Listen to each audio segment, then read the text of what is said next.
Hi ಸ್ನೇಹಿತರೆ, ನಾನು ಮಂಜುನಾಥ್, ಸಾಧನಾ academy ಶಿಕಾರ್ಪಿಂದ. ಸ್ನೇಹಿತರೆ, ಈ ದಿವಸ ಒಂದು ವಿಶೇಷವಾದ ಟಾಪಿಕ್ ತೊಗೊಂಡಿದ್ದೀವಿ. ನಿಮಗೆಲ್ಲ ನಗು ಬರ್ತಾ ಇರ್ಬೋದು, ಏನಪ್ಪ ಈ ಥರ ಮಾತಾಡ್ತಾರೆ, ಸೆಕ್ಸ್ ಆ್ಯಂಡ್ ಸಕ್ಸಸ್ ರಿಲೇಟ್ ಮಾಡ್ತಾ ಇದ್ದಾರೆ ಅಂತ. Yes, it's true. ಅದನ್ನು ಹೇಗೆ ಏನು ಅನ್ನೋದನ್ನು ಕಂಪ್ಲೀಟಾಗಿ ವಿಡಿಯೋ ನೋಡಿದ ನಂತರ ನಿಮಗೆ ಗೊತ್ತಾಗುತ್ತೆ. ಸೆಕ್ಸ್ ಟ್ರಾನ್ಸ್ಮಿಷನ್ ಅಂದರೆ ಏನು, ಇದರಿಂದ ಹೇಗೆ ಸಕ್ಸಸ್ ಪಡಿಬೋದು ಅನ್ನೋಂಥ ಒಂದು ವಿಶೇಷವಾದ ಟಾಪಿಕ್ ನಿಮ್ಮ ಜೊತೆ ಡಿಸ್ಕಸ್ ಮಾಡ್ತಾ ಬರ್ತೀನಿ. 7.5 ಲಕ್ಷಕ್ಕಿಂತ ಹೆಚ್ಚು ಜನ ಸಬ್ಸ್ಕ್ರೈಬ್ ಆಗಿರುವ ನಮ್ಮ ಯೂಟ್ಯೂಬ್ ಚಾನಲ್ ನೀವು ಸಬ್ಸ್ಕ್ರೈಬ್ ಮಾಡಬೇಕು. ಮತ್ತು ನಮ್ಮ ಪ್ಲೇಸ್ಟೋರ್ನಲ್ಲಿ ನಮ್ಮ ಆ್ಯಪ್ ಇದೆ, ಸಾಧನಾ ಅಕಾಡೆಮಿ, ಅದನ್ನು ಡೌನ್ಲೋಡ್ ಮಾಡಿಕೊಂಡು ಟೆಸ್ಟ್ ತೊಗೋಬೋದು, ವಿಡಿಯೋಸ್ ಸಿಗುತ್ತೆ. ದೆನ್ ಟೆಲಿಗ್ರಾಮ್ ಚಾನಲಲ್ಲಿ PDF ನೋಟ್ಸ್ಗಳನ್ನು, ಕ್ವಿಕ್ ಅಸೆಸ್ಗಳು ಕೆಲವನ್ನ ಮಾಡ್ತಾ ಇರ್ತೀವಿ. ನೀವು ಕೂಡ ಅಲ್ಲೂ ಕೂಡ ಜಾಯ್ನ್ ಆಗ್ಬೋದು ಅಂತ ಹೇಳ್ತಾ, ಮತ್ತು ಎವ್ರಿವೇರ್ ನಾವು ಕಂಪ್ಲೀಟ್ ಫ್ರೀಯಾಗಿರ್ತೀವಿ. ಎಲ್ಲೂ ಕೂಡ ಪೇಮೆಂಟನ್ನು ಎಕ್ಸ್ಪೆಕ್ಟ್ ಮಾಡ್ತಾ ಇಲ್ಲ. ಡೊನೇಷನ್ಸ್ ಕಾಲಮನ್ನು ಕೇವಲ ಆ್ಯಪಲ್ಲಿ ಬಿಟ್ಟಿದ್ದೀವಿ, ಬೇರೆ ಯಾವುದೇ ಮೂಲದಿಂದ ನಿಮ್ಮ ಕಡೆ ದುಡ್ಡು ಕೇಳ್ತಾ ಇಲ್ಲ. ಬಿ ಕೇರ್ಫುಲ್, ಯಾರೇ ಫ್ರಾಡ್ಸ್ಟರ್ಗಳು ನಿಮ್ಮನ್ನು ಚೀಟ್ ಮಾಡಿದರೆ ಬಿ ಅಲರ್ಟ್ ಆಗಿರಿ ಅಂತ ಹೇಳ್ತಾ, ನಾವು I go to very first topic. Sweet chocolate versus bitter tablets. ಏನು ಸರ್ ಇದು ಅಂತ ಅಂದರೆ, ಸಾಧನ ಯಾವಾಗೂ ಸ್ವೀಟಾಗೆ ಮಾತಾಡ್ತಾ ಇರುತ್ತೆ, ಸ್ವೀಟ್ ಚಾಕ್ಲೇಟ್ಗಳನ್ನೇ ಕೊಡ್ತಾ ಇದ್ವಿ. ಬಟ್ ನಮ್ಮನೇಲಿ ಒಂದು ಮಗು ಇದೆ ಅಂದ್ಕೊಳ್ಳಿ, ಆ ಮಗುಗೆ ಚಾಕ್ಲೇಟನ್ನು ಕೊಡ್ತಾ ಇದ್ದಾಗ ಹೊಟ್ಟೆ ನೋವು ಬಂತು ಅಥವಾ ಇನ್ನೇನೋ ಇಶ್ಯೂಸ್ ಆಯಿತು, ಅವಾಗ ನಾವು ಟ್ಯಾಬ್ಲೆಟ್ಸ್ ಕೊಡಲೇಬೇಕಲ್ಲ. ಟ್ಯಾಬ್ಲೆಟ್ಸ್ ಕಹಿಯಾಗಿದೆ ಅನ್ನೋ ಮಾತ್ರಕ್ಕೆ ಕೊಡೋದು ನಿಲ್ಸೋಕ್ಕಾಗಲ್ಲ, ಕೊಡಲೇಬೇಕಾಗತ್ತೆ ನಮ್ಮ ಮಗುನ ಕ್ಯೂರ್ ಮಾಡೋದಕ್ಕೋಸ್ಕರ. ನಮಗೂ ಅಷ್ಟೇ ತುಂಬ ದಿನದಿಂದ ಹಲವಾರು ಕಾಮೆಂಟ್ಗಳಲ್ಲಿ ಬಂದಿದ್ದು, ಸರ್ ನಮ್ಮ ಆರೋಗ್ಯದ ಸ್ಥಿತಿ ಕೆಡ್ತಾ ಇದೆ, ನಾವು ಸ್ಟ್ರಾಂಗ್ ಆಗಿಲ್ಲ, ಎಲ್ಲೋ ವೈಫಲ್ಯ ಕಾಣ್ತಾ ಇದ್ದೀವಿ ಏನು ಅಂತ. ಆ ರಿಲೇಟೆಡ್ ಆಗಿ ತುಂಬ ದಿನಗಳಿಂದ ವರ್ಷಗಟ್ಟಲೆ ಇದನ್ನು ವರ್ಕೌಟ್ ಮಾಡಿಕೊಂಡು ಇವತ್ತು ನಿಮ್ಮ ಜೊತೆ ಮಾತಾಡೋಕ್ಕೆ ಬಂದಿದ್ದೀನಿ. ದಟ್ ಈಸ್ ಒಂದೇನಪ್ಪ ಇಲ್ಲಿ ಹೇಳೋಕ್ಕೆ ಇಷ್ಟಪಡೋದು ಅಂದರೆ, mind requires another good mind, not medicine. ಒಬ್ಬ ಮನಸ್ಸಿಗೆ ನೋವಾಗಿದೆ, ಮನಸ್ಸಿಗೆ ಹರ್ಟ್ ಆಗಿದೆ, ಇನ್ನೇನು ಅಂತ ಅಂದರೆ ಅದಕ್ಕೆ ಮೆಡಿಸಿನ್ ತೊಗೊಂಡ್ರೆ ಕ್ಯೂರ್ ಆಗುತ್ತೆ ಅಂತ ಅಲ್ಲ. There is A good mind, ಒಳ್ಳೆ ಮೈಂಡ್ ಇದ್ದರೆ ಸಾಕು. Healthy mind treats another healthy mind, ಇದು ನಿಮಗೆ ಗೊತ್ತಿರಬೇಕು. ಆರೋಗ್ಯಕರ ಒಂದು ಮನಸ್ಸಿದ್ರೆ ಅದು ಇನ್ನೊಂದು ಅನಾರೋಗ್ಯಕರ ಮನಸ್ಸನ್ನು ಕ್ಯೂರ್ ಮಾಡಿಕೊಂಡು ಟ್ರೀಟ್ ಮಾಡ್ಕೊಂಡು ಬರೋಷ್ಟು ಶಕ್ತಿ ಇರುತ್ತೆ. ಹಾಗಂತೇಳಿ ನಾನು ದೊಡ್ಡ ಹೆಲ್ದಿ ಮೈಂಡ್, ನಾನು ದೊಡ್ಡ ಗುಡ್ ಮೈಂಡ್ ಅಂತ ಅಲ್ಲ. ನನ್ನಲ್ಲಿರುವ ಸ್ವಲ್ಪ ಅವೇರ್ನೆಸ್, ನಾಲೆಡ್ಜನ್ನು ಟ್ರಾನ್ಸ್ಫಾರ್ಮ್ ಮಾಡ್ಬೋದು ಅನ್ನೋ ಕಾರಣಕ್ಕೆ ಮಾಡ್ತಾಯಿದ್ದೀನಿ. ಯಾಕೆ ಅಂತ ಅಂದರೆ, ಎಲ್ಲರೂ ಮಡಿವಂತಿಕೆ ಮಾಡ್ತಾ ಹೋದರೆ ಮಾತಾಡೋದು ಯಾರು? ಎಲ್ಲರೂ ಶೈ ಮಾಡ್ತಾ ಇದ್ದರೆ ಈ ವಿಷಯ ಮಾತಾಡಬಾರ್ದು, ಈ ವಿಷಯ ಮಾತಾಡಬಾರ್ದು ಅಂದರೆ ಅದು ಮಾತಾಡೋದು ಯಾರು? ಮತ್ತೆ who can speak that? That's why I try to give some of the knowledge. ಯಾಕೆಂದರೆ ಈ ಸೆಕ್ಷುವಲ್ ನಾಲೆಡ್ಜ್, ಸೆಕ್ಷುವಲ್ ಅವೇರ್ನೆಸ್ ಇದೆಯಲ್ಲ, ಇದ್ರ ಸುತ್ತ ಒಂದು ಕರಾಳ ಮೌನ, ಅಜ್ಞಾನ ಇದೆಲ್ಲ ಇದೆ. ಅದನ್ನು ಮಾತಾಡಬಾರ್ದು, ಅದನ್ನ ಹೇಳಬಾರ್ದು, ಈ ಥರ ಆ್ಯಟಿಟ್ಯೂಡ್ ಗೊತ್ತಿದ್ದವ್ರು ಯಾರು ಹೇಳಲ್ಲ, ಎಕ್ಸ್ಪ್ರೆಸ್ ಮಾಡಲ್ಲ. ಇದು ನಮ್ಮ ಯುವ ಜನರ ಮೇಲೆ ದುಷ್ಪರಿಣಾಮ ಬೀಳ್ತಾ ಇದೆ. ಯುವಕರು ದುರ್ಬಲರಾಗ್ತಾ ಇದ್ದಾರೆ. ದುರ್ಬಲ ಯುವಕರನ್ನು ಸಬಲರಾಗಿ ಮಾಡಲು ಒಂದಷ್ಟು ಓದು, ಒಂದಷ್ಟು ಅಧ್ಯಯನ, ಒಂದಷ್ಟು ಪ್ರಯೋಗಗಳು, ಎಲ್ಲದರ ಪ್ರತಿಫಲವಾಗಿ ವಿಡಿಯೋ ಬರ್ತಾ ಇದೆ. ವೆರಿ ಫಸ್ಟ್ ನಾನು ಕ್ಲಿಯರ್ ಮಾಡ್ತೀನಿ, ಏಡ್ಸ್ ಅಂತ ಒಂದು ವಿಡಿಯೋನ ಒಂದು 1.5 year ಬ್ಯಾಕ್ ಹಾಕ್ತೀವಿ ನಾವು. ಏಡ್ಸ್ ಸಮಗ್ರ ಮಾಹಿತಿ ಮತ್ತು ಪರೀಕ್ಷೆಗಾಗಿ ಅಂತ. ಅದು ಪರೀಕ್ಷೆಗಾಗಿ ನೋಡೋದಕ್ಕಿಂತ ಮಾಹಿತಿಗಾಗಿ ನೋಡೋದು ತುಂಬ ಇದ್ದರು. ನಮ್ಮ ಅಕಾಡೆಮಿ ಬರುವ 50 ಕಾಲ್ಗಳಲ್ಲಿ 1 or 2 call related to this concept. Sir, ನಾನು ಅಕ್ರಮ ಸಂಬಂಧ ಮಾಡ್ಕೊಬಿಟ್ಟಿದ್ದೀನಿ, ಒಂದು ಅಫೈರ್ ಇಟ್ಕೊಬಿಟ್ಟಿದ್ದೀನಿ, ನನಗೀಗ ಭಯ ಆಗ್ತಾಯಿದೆ, ನನಗೇನಾದರೂ ಆಗ್ಬೋದಾ? ಎಲ್ಲ ಆದ ನಂತರ ನಾವು ಏನೂ ಮಾಡೋಕ್ಕಾಗಲ್ಲ. ದಟ್ಸ್ ವೈ ಆ ವಿಡಿಯೋದಲ್ಲಿ ಸಾದಷ್ಟು ನಾನು ಕೌನ್ಸಿಲಿಂಗ್ ಮಾಡಿದ್ದೀನಿ. Now I go through the Young generation, ಸ್ವಲ್ಪ ಬದಲಾಗಬೇಕು ಅನ್ನೋ ರಿಲೇಟೆಡ್ ಮಾತಾಡ್ತಾ ಬರ್ತೀನಿ. ವೆರಿ ಫಸ್ಟ್ ನಿಮಗೆ ಗೊತ್ತಿರಲಿ, ಬುಲ್ ವರ್ಸಸ್ ಆಕ್ಸ್. ಏನು ಡಿಫ್ರೆನ್ಸ್ ಬುಲ್ಗೂ ಆಕ್ಸ್ಗೂ? ಗೂಳಿ ಮತ್ತು ಎತ್ತುಗೂ ಏನು ಡಿಫ್ರೆನ್ಸ್ ಅಂದರೆ, ಗೂಳಿ ಆಗಿದ್ದಾಗ ಒಂದು ಹಸುವಿಗೆ ನಾವು ಕ್ಯಾಸ್ಟ್ರೇಟೆಡ್ ಮಾಡ್ತೀವಿ. ಕ್ಯಾಸ್ಟ್ರೇಟೆಡ್ ಅಂದರೆ ಕಸಿ ಮಾಡೋದು ಅಂತೀವಿ ನಮ್ಮ ಹಳ್ಳಿ ಕಡೆ. ಕಸಿ ಮಾಡೋದಂದರೆ ಅದರ ಏನು ಸೆಕ್ಷುವಲ್ ಹಾರ್ಮೋನ್ಗಳ ಉತ್ಪತ್ತಿ ಆಗೋದಂಗೆ ತಡೆಯುವಂಥ ಒಂದು ಕ್ಯಾಸ್ಟ್ರೇಟೆಡ್ ಚಿಕಿತ್ಸೆ ಆಗುತ್ತೆ. ಅದು ಮಾಡಿದ ನಂತರ ಅದು ಎತ್ತಾಗಿ ಕನ್ವರ್ಟ್ ಆಗುತ್ತೆ. ಬುಲ್ಲಿದ್ದಾಗ ಅದು ಏನು ಗಡ್ರಿಕೆ ಹಾಕೋದು, ಏನು ಕೂಗೋದು, ಏನು ಆರ್ಭಟ, ಎಷ್ಟು ಜೋಶ್ ಇದ್ದಂಥ ಒಂದು ಬುಲ್ ಕ್ಯಾಸ್ಟ್ರೇಟೆಡ್ ನಂತರ ಸಾಧು ಹಸುವಾಗಿ ಕನ್ವರ್ಟ್ ಆಗುತ್ತೆ. ಇಲ್ಲಿ ಏನು ಹೇಳೋಕ್ಕೆ ಟ್ರೈ ಮಾಡ್ತಾ ಇದ್ದೀನಿ ಅಂದರೆ, ಸೆಕ್ಷುವಲ್ ಎನರ್ಜಿ ಅನ್ನೋದು that much powerful, that much aggressive, that much attackable. ಅಷ್ಟು ಶಕ್ತಿ, ಅದು ದ ಮೋಸ್ಟ್ ಪವರ್ಫುಲ್ ಎನರ್ಜಿ. ಆ ಹಾರ್ಮೋನ್ಗಳು ಉತ್ಪತ್ತಿ ಆದಾಗ ಮನವನಲ್ಲಿ ಒಂದು ಎಕ್ಸ್ಟ್ರಾ ಶಕ್ತಿ ಉತ್ಪತ್ತಿ ಆಗುತ್ತೆ. ಏನು ಬೇಕಾದರೂ ಅಚೀವ್ ಮಾಡ್ಬೋದಾದ ಶಕ್ತಿ ಉತ್ಪತ್ತಿ ಆಗುತ್ತೆ. ಅದನ್ನು ಸರಿಯಾಗಿ ಬಳಸಿಕೊಂಡಾಗ ಮನುಷ್ಯ ಅತ್ಯುನ್ನತ ಹಂತಕ್ಕೆ ಹೋಗ್ಬಿಡ್ತಾನೆ. ಇಲ್ಲ, ನಾನು ಅದೆಲ್ಲ ಮಾಡಲ್ಲ, ನಾನು ಏನೋ ಬೇರೆ ಚಟುವಟಿಕೆಗಳ ಮೂಲಕ ನಾನು ದೈಹಿಕವಾಗಿ ತೃಪ್ತಿ ಪಟ್ಕೊಂಡಿರ್ತೀನಿ ಅಂದರೆ, ನಿಮಗೂ ಕ್ಯಾಸ್ಟ್ರೇಟೆಡ್ ಬುಲ್ಗೂ ಏನು ವ್ಯತ್ಯಾಸ ಇಲ್ಲ. ನೀವೊಂದು ಸಾಧು ಹಸುವಾಗಿ ಏನೂ ಸಾಧಿಸದ ಒಬ್ಬ ವ್ಯಕ್ತಿಯಾಗಿ ಉಳ್ಕೊಬಿಡ್ತೀರ. ಹಾಗಾದ್ರೆ ಎತ್ತಿಗೆ ಅವಹೇಳನ ಮಾಡ್ತೀನಿ ಅಂತಲ್ಲ, ಒಂದು ಬುಲ್ನ ಶಕ್ತಿ ಎತ್ತಿನಲ್ಲಿ ಕಡಿಮೆ ಆಗುತ್ತೆ. ಬುಲ್ನ ಎನರ್ಜಿ ಎತ್ತಿನಲ್ಲಿ ಕಾಣಲ್ಲ ನಾವು. ಯಾಕೆ ಅಂದರೆ ಸೆಕ್ಷುವಲ್ ಎನರ್ಜಿ ಅನ್ನೋದು that's much powerful energy. Nuclear energy ಹೇಗೋ, ನ್ಯೂಕ್ಲಿಯರ್ ಎನರ್ಜಿನ ಪಾಸಿಟಿವ್ ಆಗಿ ಬಳಸಿದ್ರೆ you can enlighten the whole ವರ್ಲ್ಡ್ಗೆ ಲೈಟ್ ಕೊಡ್ಬೋದು. ಅದನ್ನೇ ನೀವು ಬರ್ನ್ ಮಾಡೋಕ್ಕೆ ಸ್ಟಾರ್ಟ್ ಮಾಡಿದ್ರೆ ವರ್ಲ್ಡನ್ನೇ ಬರ್ನ್ ಮಾಡೋಕ್ಬೋದು. ಅದೇ ಥರ ಸೆಕ್ಷುವಲ್ ಎನರ್ಜಿ ಕೂಡ ಅಷ್ಟೇ ಮೋಸ್ಟ್ ಪವರ್ಫುಲ್ ಎನರ್ಜಿ. ಅದನ್ನು ಹೇಗೆ ಪಾಸಿಟಿವ್ ಆಗಿ ಬಳಸ್ಕೋಬೇಕು ನೋಡ್ತಾ ಬರೋಣ. ವೆರಿ ಫಸ್ಟ್ ನಿಮಗೆ ನಾನು ಮಾತಾಡ್ತಾ ಇರೋದು ಸೆಕ್ಷುವಲ್ ಎನರ್ಜಿ, ಸೆಕ್ಸ್ ಅಂದರೆ ಹಾಗೆ ಹೀಗೆ ಮಾತಾಡ್ತಾ ಇಲ್ಲ, ಸೆಕ್ಸ್ ಟ್ರಾನ್ಸ್ಮ್ಯುಟೇಷನ್ ಬಗ್ಗೆ ಮಾತಾಡ್ತಾ ಇದ್ದೀವಿ. ಏನು ಅಂದರೆ ಸೆಕ್ಸ್ ಅಂದರೆ ಏನು ಅಂದ್ಕೊಂಡ್ಬಿಟ್ಟಿದ್ದೀವಿ ನಾವು ಅಂದರೆ that is a physical activity, that is a physical activity ಅಂತ. ಫಿಸಿಕಲ್ ಆ್ಯಕ್ಟಿವಿಟಿಯಿಂದ ಅದನ್ನು ಸ್ವಲ್ಪ ಶಿಫ್ಟ್ ಮಾಡಿ ಥಾಟ್ಸ್ಗಳ ಕಡೆ, ಚಿಂತನೆಗಳ ಕಡೆ ನಾವು ಅದು ಬದಲಾಯಿಸಿದಾಗ ಅದನ್ನು ಸೆಕ್ಸ್ ಟ್ರಾನ್ಸ್ಮ್ಯುಟೇಷನ್ ಅಂತ ಕರಿತೀವಿ. ಹೀಗಾದಾಗ ಒಬ್ಬ ವ್ಯಕ್ತಿಯಲ್ಲಿ ಅಮೋಘವಾದ ಸಾಧನೆ, ಯಾರು ಜಗತ್ತಿನಲ್ಲಿ ದೊಡ್ಡ ದೊಡ್ಡ ಅಚೀವ್ಮೆಂಟ್ ಮಾಡಿದಾರಲ್ಲ ಅವರೆಲ್ಲ ಹೈಯೆಸ್ಟ್ ಸೆಕ್ಷುವಲ್ ಎನರ್ಜಿ ಪೀಪಲ್ಗಳು. ದುರ್ಬಲ ಸೆಕ್ಷುವಲ್ ಎನರ್ಜಿ ಇವರಿಂದ ನಾವು ಹೈಯೆಸ್ಟ್ ಸಾಧನೆ ಎಕ್ಸ್ಪೆಕ್ಟ್ ಮಾಡೋಕ್ಕಾಗಲ್ಲ. ಹೈಯೆಸ್ಟ್ ಸಾಧನೆ ಹೈಯೆಸ್ಟ್ ಸೆಕ್ಷುವಲ್ ಎನರ್ಜಿ ಟ್ರಾನ್ಸ್ಫಾರ್ಮೇಷನ್ದಾಗಿರುತ್ತೆ. ಬಟ್ ಅವರು ಇದನ್ನು ಟ್ರೈನ್ಡ್ ಆಗಿ ಮಾಡಿದ್ದಾರೆ ಅಂತಲೇ ಹೇಳಲ್ಲ. ದಟ್ ಟೈಮ್, ಆ ಟೈಮ್ಗೆ ಅವ್ರು ಸ್ವಿಚ್ ಓವರ್ ಆಗಿರ್ತಾರೆ. ಅದನ್ನು ಟ್ರೈನ್ಡ್ ಆಗಿ ಹೇಗೆ ಕನ್ವರ್ಟ್ ಮಾಡ್ಕೋಬೋದು ಅನ್ನೋದು ಇಲ್ಲಿ ಮಾತಾಡ್ತಾ ಬರೋಣ. ಎಷ್ಟು ಪವರ್ಫುಲ್ ಅನ್ನೋದು ನಿಮಗೆ ಗೊತ್ತಿದೆ. ಸೆಕ್ಷುವಲ್ ಡಿಸೈರ್ ಹಲವಾರು ಥರ ಡಿಸೈರ್ಸ್ ಇರುತ್ತೆ. ನಮಗೆ ಅದು ಬೇಕು, ಇದು ಬೇಕು, ಕಾರ್ ಬೇಕು, ಊಟ ಬೇಕು, ಮೋರ್ ಡಿಸೈರ್ಸ್ ಇದೆ. ಆ ಎಲ್ಲ ಡಿಸೈರ್ಸ್ಗಿಂತ ಬರ್ನಿಂಗ್ ಮೋಸ್ಟ್ ಪವರ್ಫುಲ್ ಡಿಸೈರನ್ನು ನಾವು ಸೆಕ್ಸ್ ಅಂತ ಕರಿತೀವಿ. ಏನಿದು ಹೈಯೆಸ್ಟ್ ಇಮ್ಯಾಜಿನೇಷನ್ ಪವರ್ ಬರುತ್ತೆ. ಎಷ್ಟು ಇಮ್ಯಾಜಿನೇಷನ್ ಅಂದರೆ ಅವ್ರ ಕಲ್ಪನಾ ಲೋಕದಲ್ಲೇ ಇರ್ತಾರೆ, ಅವ್ರು ಪ್ರಾಕ್ಟಿಕಲ್ ಆಗಿರೋದಿಲ್ಲ. ನಾವು ಅಷ್ಟೇ ಕಾಂಪಿಟೇಟಿವ್ ಎಕ್ಸಾಮ್ ಯಾವುದೇ ಓದು ಯಶಸ್ಸುಗಳು ಇಮ್ಯಾಜಿನೇಷನ್ ಪವರ್ ಜಾಸ್ತಿ ಆಗಬೇಕು ಅಂತೀವಿ. ಇಮ್ಯಾಜಿನೇಷನ್ ಪವರ್ ಸ್ಟಡಿ ಕಡೆ ಜಾಸ್ತಿ ಆಗಲ್ಲ, ಬಟ್ ಸೆಕ್ಷುವಲ್ ಎನರ್ಜಿ ಕಡೆ ಜಾಸ್ತಿ ಆಗುತ್ತೆ. ಅದನ್ನು ಟ್ರಾನ್ಸ್ಮ್ಯೂಟ್ ಮಾಡೋದು ಹೇಗೆ ಅನ್ನೋದು ನೋಡ್ತಾ ಬರಬೇಕು. ಧೈರ್ಯ, ಬ್ರೇವ್ನೆಸ್ ಎಷ್ಟು ಹೆಚ್ಚಿಗೆ ಆಗುತ್ತೆ ಅಂದರೆ ಒಬ್ಬ ಸಾಮಾನ್ಯ ಹುಡುಗನಿಗೆ ನೀವು ದೊಣ್ಣೆ ತೊಗೊಂಡು ಓಡಿಸ್ಕೊಂಬನ್ರಿ ಓಡೋಗ್ಬಿಡ್ತಾನೆ ಅವನು. ಆದರೆ ಒಬ್ಬ ಲವ್ವಲ್ಲಿರೋ ಹುಡುಗ ಒಂದು ತನ್ನ ಗರ್ಲ್ ಫ್ರೆಂಡ್ ಜೊತೆಗಿದ್ದಾನೆ, ಅವಾಗ ಯಾರೋ ಒಂದು 4 ಜನ ದೊಣ್ಣೆ ತೊಗೊಂಡು ಓಡಿಸ್ಕೊಂಬಂದರೆ ಅವನು ಪಕ್ಕದಲ್ಲಿರೋ ಸೈಕಲ್ ಚೈನ್ ಕಿತ್ಕೊಂಡು ನಾಗಾರ್ಜುನ ಶಿವ ಆಗಿಬಿಡ್ತಾನೆ, ಕನ್ವರ್ಟ್ ಆಗ್ತಾನೆ ಅವನು. Is become more brave. ಇಚ್ಛಾಶಕ್ತಿ, ವಿಲ್ ಪವರ್ ರೈಸ್ ಆಗುತ್ತೆ, ಛಲ, ಅಚೀವ್ಮೆಂಟ್ ಮಾಡಬೇಕು ಅಂತ ಬರುತ್ತೆ. ಹಿಸ್ ಕ್ರಿಯೇಟಿವ್ ಪವರ್ ತುಂಬ ತುಂಬ ತುಂಬ ಇನ್ಕ್ರೀಸ್ ಆಗುತ್ತೆ.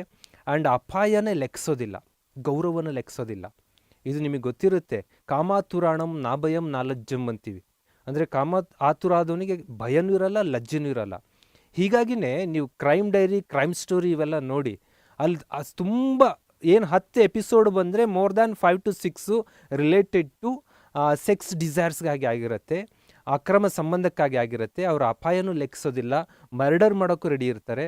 ತಮ್ಮ ಗೌರವ ಎಷ್ಟು ಹಾಳಾಗುತ್ತೆ ಅಂತ ಲೆಕ್ಕ ಮಾಡಲ್ಲ.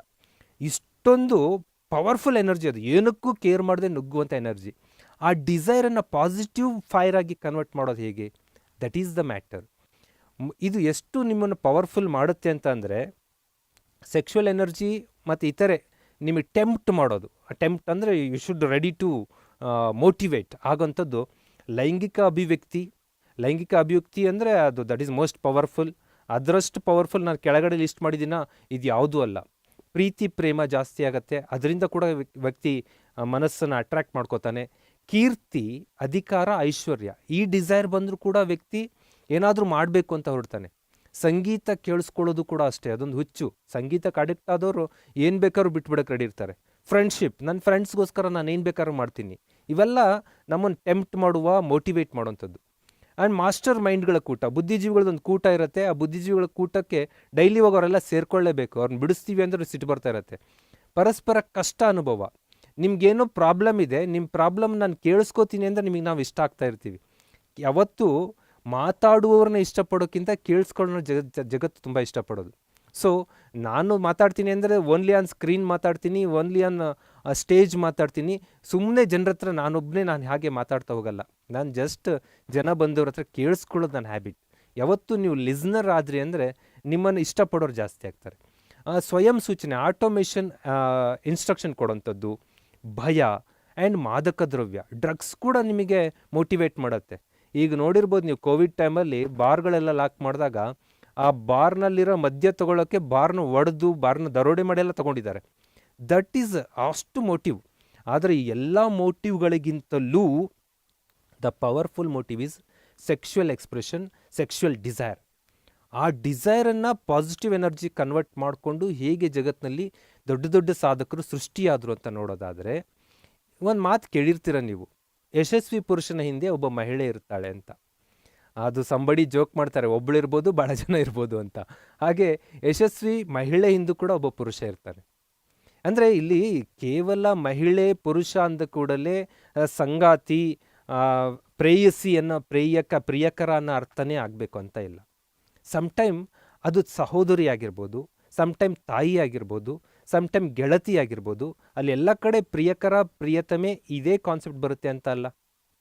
ಈಗ ನನಗೆ ದೊಡ್ಡ ದೊಡ್ಡ ಸ್ಟೇಜಲ್ಲಿ ಸನ್ಮಾನ ಆಗುತ್ತೆ, ಅಲ್ಲಿ ಹಾರ ಹಾಕ್ತಾರೆ, ಶಾಲ್ ಹಾಕ್ತಾರೆ, ಅಲ್ಲಿಗೆ ಐ ಆಮ್ ನಾಟ್ ಸ್ಯಾಟಿಸ್ಫೈ. ಅಷ್ಟು ಜನ ಚಪ್ಪಾಳೆ ಹೊಡೆದ್ರು, 1000 ಜನ, ಐ ಆಮ್ ನಾಟ್ ಸ್ಯಾಟಿಸ್ಫೈ. ಆ ಶಾಲನ್ನು, ಆ ಹಾರವನ್ನು ಹೋಗಿ ನಮ್ಮ ಅಕ್ಕನ ಮಕ್ಕಳು ಹೆಗಲ ಮೇಲೆ ಹಾಕಿ ನಮ್ಮ ಅಮ್ಮನಿಗೆ ತೋರಿಸ್ತೀನಿ ಹೀಗೆ ಸನ್ಮಾನ ಆಗಿತ್ತು ಅಂತ. ಆವಾಗ ಆ ಅಮ್ಮನ ಕಣ್ಣಲ್ಲಿ ಧನ್ಯತಾ ಭಾವ ಬರುತ್ತಲ್ಲ, ನನಗೆ ಇಂಥದ್ದೊಬ್ಬ ಮಗ ಹುಟ್ಟಿದ ಅನ್ನೋ ಧನ್ಯತಾ ಭಾವ, ಆ ಭಾವ ಮೋಟಿವೇಟ್ ಮಾಡೋದು. ಅಲ್ಲಿಗೆ ಒಬ್ಬೊಬ್ಬರು ಯಶಸ್ಸಿನಿಂದೆ ತಾಯಿ ಇರ್ಬೋದು, ಸಹೋದರಿ ಇರ್ಬೋದು, ಗೆಳತಿ ಇರ್ಬೋದು, ಆ್ಯಂಡ್ ಲವರ್ ಕೂಡ ಇರ್ಬೋದು. ಹಾಗಾಗಿ ಅವರೇ ಇವರೇ ಅಂತ ಅಲ್ಲ. ಬಟ್ ಇದು ನಮ್ಮ ಸಿಗ್ಮಂಡ್ ಫ್ರಾಯ್ಡ್ ಹೇಳ್ತಾನೆ, ಆಪೋಸಿಟ್ ಸೆಕ್ಸ್ ಆಗಿರುತ್ತೆ ನ್ಯಾಚುರಲಿ ಆ್ಯಂಡ್ 90% ಎಬೋ. ಒಬ್ಬ ಹೆಣ್ಮಗು ತಾಯಿಯನ್ನು ಇಷ್ಟಪಡೋಕ್ಕಿಂತ ಹೆಣ್ಮಗು ತಂದೆಯನ್ನು ಇಷ್ಟಪಡತ್ತೆ, ಗಂಡು ಮಗು ತಂದೆಯನ್ನು ಇಷ್ಟಪಡೋಕ್ಕಿಂತ ಗಂಡು ಮಗು ತಾಯಿನ ಹೆಚ್ಚು ಇಷ್ಟಪಡುತ್ತೆ.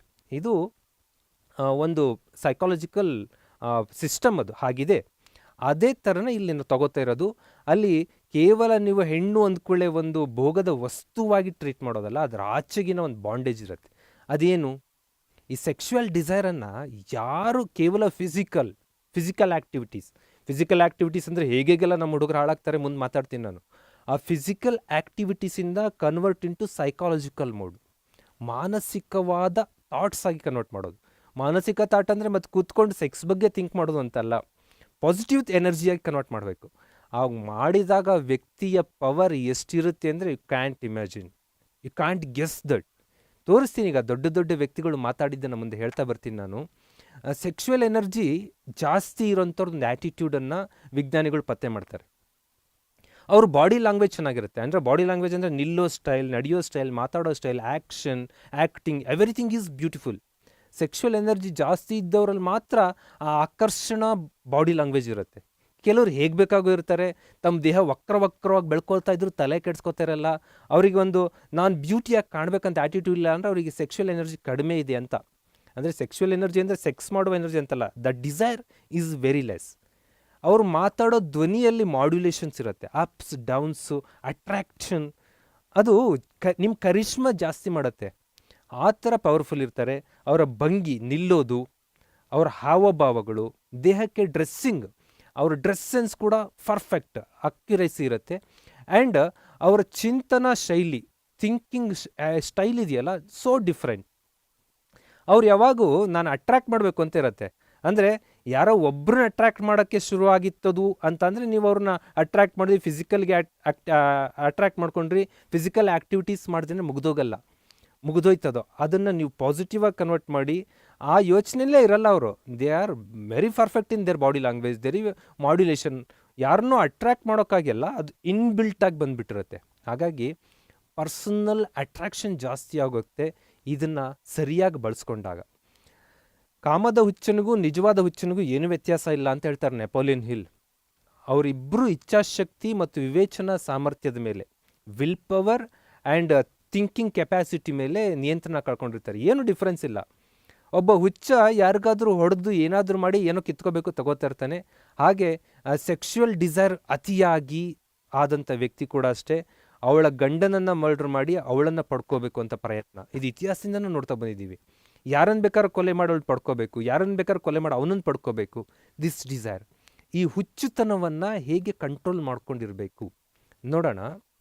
ಹಾಗಂತ ನಾನಿಲ್ಲಿ ಹೇಳ್ಬೇಕಾದ್ರೆ ನಿಮ್ಮ ತಲೆಯಲ್ಲಿ ಬಂದ್ಬಿಡುತ್ತೆ ಏನಂದರೆ, ಏನಿವರು ಸೆಕ್ಸುವಲ್ ಡಿಸೈರ್ ಜಾಸ್ತಿ ಇರಬೇಕು ಅಂತಾರೆ. ಅತಿಯಾದ ಲೈಂಗಿಕ ಆಸಕ್ತಿ ಇದ್ದವರು ಎಲ್ಲರೂ ಮಹಾಬುದ್ಧಿಶಾಲಿಗಳು ಅಂತ ನನ್ನ ವಾದ ಅಲ್ಲ. ಅದನ್ನು ಟ್ರಾನ್ಸ್ಮ್ಯೂಟೇಷನ್ ಮಾಡಿ ಸೃಜನಾತ್ಮಕ ಎನರ್ಜಿಯನ್ನಾಗಿ ಕನ್ವರ್ಟ್ ಮಾಡಿಕೊಂಡು ದೊಡ್ಡ ಅಚೀವ್ ಮಾಡ್ತಾರೆ. ತನ್ನ ಸೆಕ್ಶುವಲ್ ಎನರ್ಜಿನ ಮ್ಯೂಸಿಕ್ ಕಡೆ ತೊಡಗಿಸಿ AR ರೆಹಮಾನ್ ಒಬ್ಬ ಕ್ರಿಯೇಟ್ ಆಗ್ತಾನೆ. ತನ್ನ ಸೆಕ್ಶುವಲ್ ಎನರ್ಜಿನ ಡೈರೆಕ್ಷನ್ ಕಡೆ ತಿರುಗಿಸಿ ಒಬ್ಬ ಮಣಿರತ್ನಂ ರೆಡಿ ಆಗ್ತಾರೆ. ತನ್ನ ಸೆಕ್ಶುವಲ್ ಎನರ್ಜಿನ ಕ್ರೀಡೆ ಕಡೆ ಕನ್ವರ್ಟ್ ಮಾಡಿ ಒಬ್ಬ ವಿರಾಟ್ ಕೊಹ್ಲಿ ರೆಡಿ ಆಗ್ತಾರೆ. ಎಲ್ಲ ಕೇವಲ ಫಿಸಿಕಲ್ ಆ್ಯಕ್ಟಿವಿಟೀಸ್ಗೆ ಅವರು ಸೀಮಿತರಾಗಿದ್ದರೆ ಎಲ್ಲೋ ಒಂದು ಮೂಲೆಯಲ್ಲಿ ಬಿದ್ಕೊಂಡಿರೋರು. ಆ ಥರ ಟ್ರಾನ್ಸ್ಮ್ಯೂಟೇಷನ್ ಆಗಿರುತ್ತೆ, ನಮಗೆ ಗೊತ್ತಾಗಲ್ಲ ಅದು. ಇನ್ನೊಂದು ಮಾತು ಹೇಳಿದಾಗ ನಿಮಗೆ ನಂಬಿಕೆ ಬರ್ಬೋದು. 40 ವರ್ಷಕ್ಕಿಂತ ಮೊದಲು ಪುರುಷರು ಯಶಸ್ವಿ ಆಗಲ್ಲ ಅಂತ ಒಂದು ಆರ್ಟಿಕಲ್ ಬರುತ್ತೆ ನೆಪೋಲಿಯನ್ ಹಿಲ್ದು. ನನಗೆ ಫುಲ್ಲಿ ಶಾಕ್, ಏನಿದು ನೆಪೋಲಿಯನ್ ಹಿಲ್ ಹೀಗೆ ಹೇಳ್ತಾರಲ್ಲ ಅಂತ. 25,000 ಜನರ ಮೇಲೆ ರಿಸರ್ಚ್ ಮಾಡ್ತಾರೋರು. ಬಹುತೇಕ ಯುವಕರು ತಮ್ಮ ಟೀನೇಜಿಂದ ಅಪ್ ಟು 40ವರೆಗೂ ತಮ್ಮ ಎನರ್ಜಿನ ಕೇವಲ ಫಿಸಿಕಲ್ ಆ್ಯಕ್ಟಿವಿಟಿಗೆ ಬಳಸ್ತಾರೆ. ಐದರ್ ಸೆಕ್ಸಲ್ಲಿ ಆರ್ ದೇರ್ ಮೆಸ್ಟ್ರುಬೇಷನ್, ಹಸ್ತಮೈಥುನ ಏನೋ ಮಾಡ್ಕೊಂಡು ಒಟ್ಟು ಅವರ ಎನರ್ಜಿನ ದೈಹಿಕವಾಗಿ ವ್ಯರ್ಥ ಮಾಡ್ಕೋತಾರೆ. ಬರ್ತಾ 35 ಆಗ್ತಿದ್ದಂಗೆ ಅವ್ರಿಗೆ ಒಂದಷ್ಟು ಅವೇರ್ನೆಸ್ ಬರುತ್ತೆ, 40 ಆಗ್ತಂಗೆ ಇನ್ನಷ್ಟು ಅವೇರ್ನೆಸ್ ಬರುತ್ತೆ, ಏನೋ ಸಾಧಿಸಬೇಕು ಅಂತ ಹೊರಡ್ತಾರೆ. ರಜನಿಕಾಂತ್ ಆಗಿದ್ದು 40 ವರ್ಷದ ನಂತರ. ವಿಷ್ಣುವರ್ಧನ್ ಒಬ್ಬ ಸಾಹಸ ಸಿಂಹನಾಗಿ ಕನ್ವರ್ಟ್ ಆಗೋದು 40 ಇಯರ್ಸ್ ನಂತರ. ಹೀಗೆ ರಾಜ್ಕುಮಾರ್ ಒಬ್ಬ ದಿ ಗ್ರೇಟೆಸ್ಟ್ ನಟ ಆಗಿ ಕನ್ವರ್ಟ್ ಆಗೋದು 40ರ ನಂತರ. ಅಮಿತಾಬ್ ಬಚ್ಚನ್ ಸ್ಟಾರ್ಟಿಂಗ್ ಮೂವಿ ಮಾಡಿದ್ರು ಸ್ಟಾರ್ ಅಮಿತಾಬ್ ಆಗೋದು 40ರ ನಂತರ. ಸಲ್ಮಾನ್ ಖಾನ್ ನೋಡಿರ್ಬೋದು, ಎಲ್ಲರೂ ನೋಡಿರ್ಬೋದು.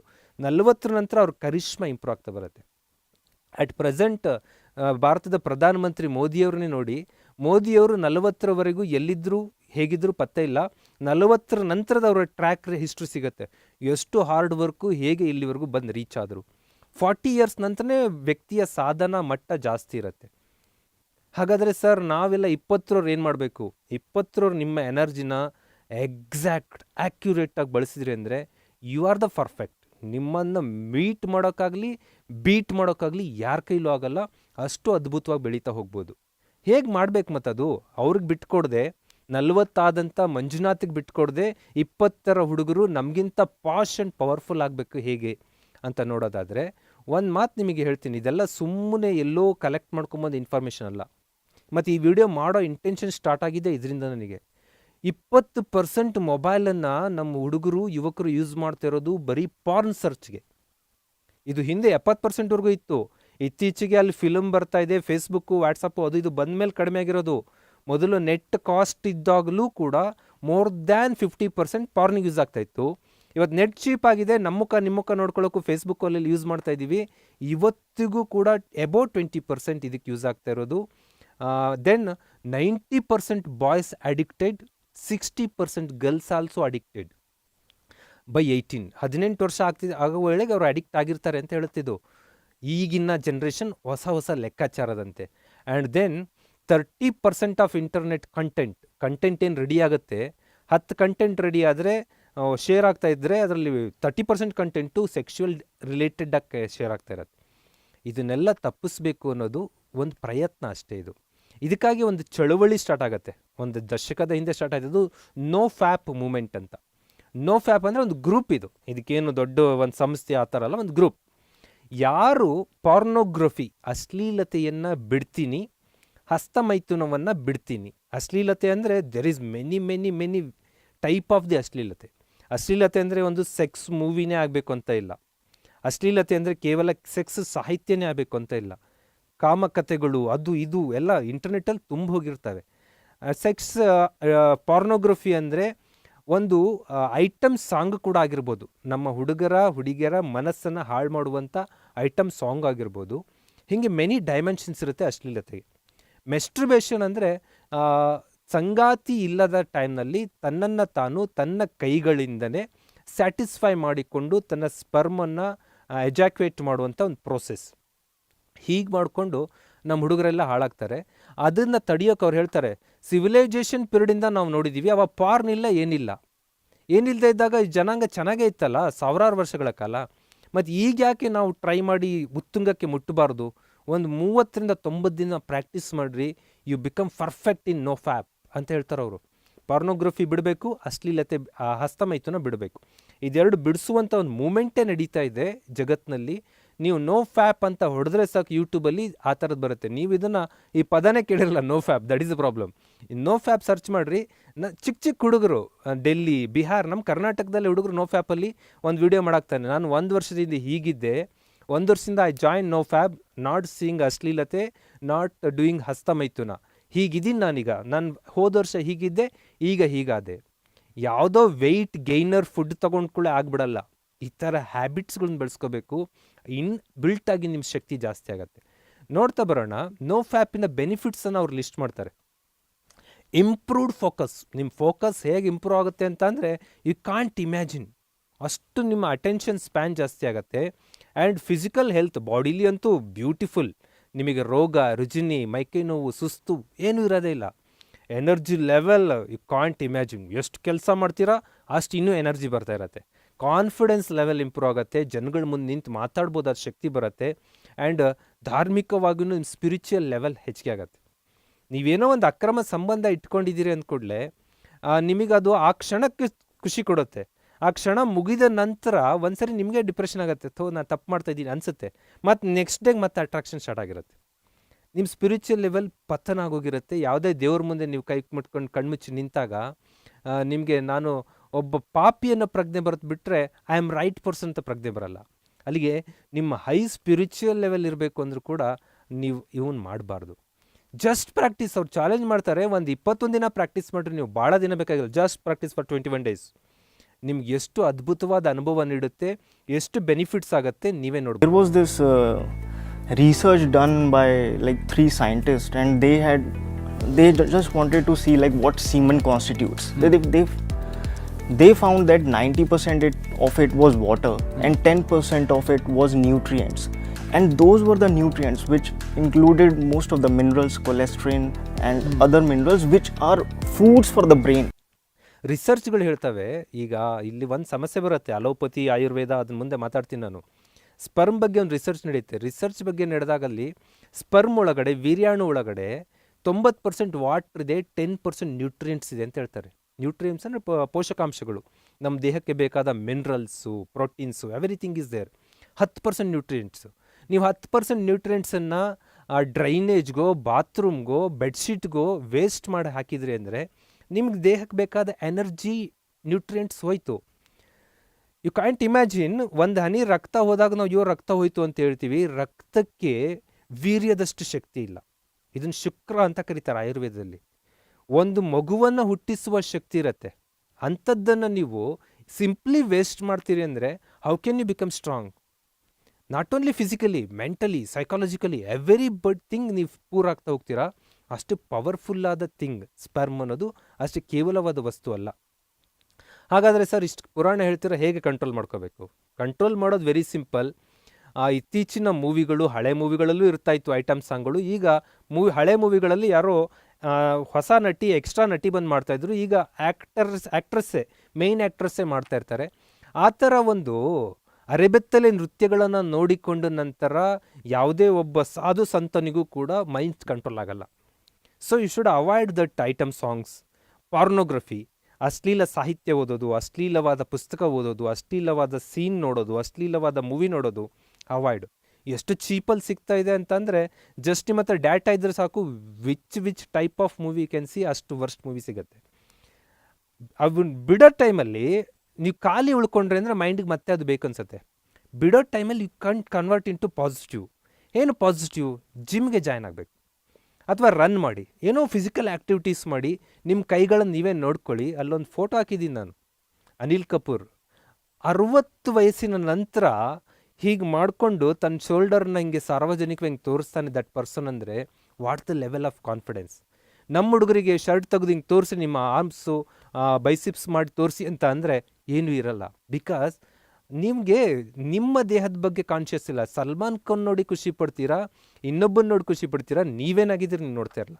That's why you should be strong. Strong ಅಂದರೆ ದೊಡ್ಡ ದೈತ್ಯ ದೇಹ ಬೆಳೆಸ್ಕೊಂಡಿರ್ಬೇಕಂತ ಇಲ್ಲ. ಫಿಟ್ ಆ್ಯಂಡ್ ಫೈನ್ ಇರಬೇಕು. ಏನೇ ಕೆಲಸ ಮಾಡೋದಕ್ಕೆ ನೀವು ರೆಡಿ ಇರಬೇಕು. ಕ್ರಿಯೇಟಿವ್ ವರ್ಕ್ಗಳು, ಬರೆಯೋದು, ಓದೋದು, ಇನ್ನೇನೋ ಹ್ಯಾಬಿಟ್ಸ್ ಬೆಳೆಸ್ಕೊಳ್ಳಿ. ಬ್ಯುಸಿ ಇಡಬೇಕು ಮೈಂಡನ್ನು. ತುಂಬ ಮೈಂಡ್ ಬ್ಯುಸಿ ಇಟ್ಕೊಂಡ್ರೆ ಅಂದರೆ ಈ ಬ್ಯಾಡ್ ಥಾಟ್ಸ್ಗಳು ನಿಮ್ಮ ತಲೆಯಲ್ಲೇ ಬರಲ್ಲ. ಸಾಧ್ಯ ಇದ್ದರೆ ಯೋಗ, ಟ್ರೈಡ್ ಫಾರ್ ಯೋಗ. ಮತ್ತು ಇವೆಲ್ಲ ನೀವೇನಿಲ್ಲ, ನಾನು ಪಾರ್ನ ಅಡಿಕ್ಷನ್ ಇದ್ದೀನಿ, ನಾನು ಐಟಮ್ ಸಾಂಗ್ ಅಡಿಕ್ಷನ್ ಇದ್ದೀನಿ ಅಂದರೆ just leave it 21 days. The same time follow positive things in 21 days. 21 ದಿನಗಳ ನಂತರ ನಿಮ್ಗೆ ಯಾರಾದರೂ ಬಂದು ಹೇಳ್ತಾರೆ ಅಂದರೆ ಅದು ಅಸಹ್ಯ ಅನ್ಸೋಕ್ಕೆ ಸ್ಟಾರ್ಟ್ ಆಗುತ್ತೆ, ಅದು ಬೇಡ ಅನ್ಸೋಕ್ಕೆ ಸ್ಟಾರ್ಟ್ ಆಗುತ್ತೆ. ಆ ಥರ ಮೈಂಡ್ ಕಂಟ್ರೋಲನ್ನು ನೀವು ಬೆಳೆಸ್ಕೋಬೋದು. ದೆನ್ ಒಂದು ತೆಲುಗುನೋ ಸಂಸ್ಕೃತನೋ, I can't perfect this one. ವಿವಾಹಂ ವಿದ್ಯಾನಾಶನಂ ಶೋಭನಂ ಸರ್ವನಾಶನಂ ಅಂತ ಹೇಳ್ತಾರೆ. ಮದುವೆ ಆಗೋದ್ರಿಂದ ವಿದ್ಯಾನಾಶ ಆಗುತ್ತೆ, ಶೋಭನದಿಂದ ಸರ್ವನಾಶ ಆಗುತ್ತೆ ಅಂತ. ಅಂದರೆ ಇದು ನಮ್ಮ ಪುರಾಣದಲ್ಲಿ ಹೇಳ್ತಾರೆ ಅಂತ ಅಲ್ಲ, ಅಲ್ಲಿ ಆಶ್ರಮದ ನೆಕ್ಸ್ಟ್ ಆಶ್ರಮದಲ್ಲೇ ಹೇಳ್ತಾರೆ ಅವರು, ನೀನು ಮದುವೆ ಆಗಲೇಬೇಕು ಅಂತೇಳಿ.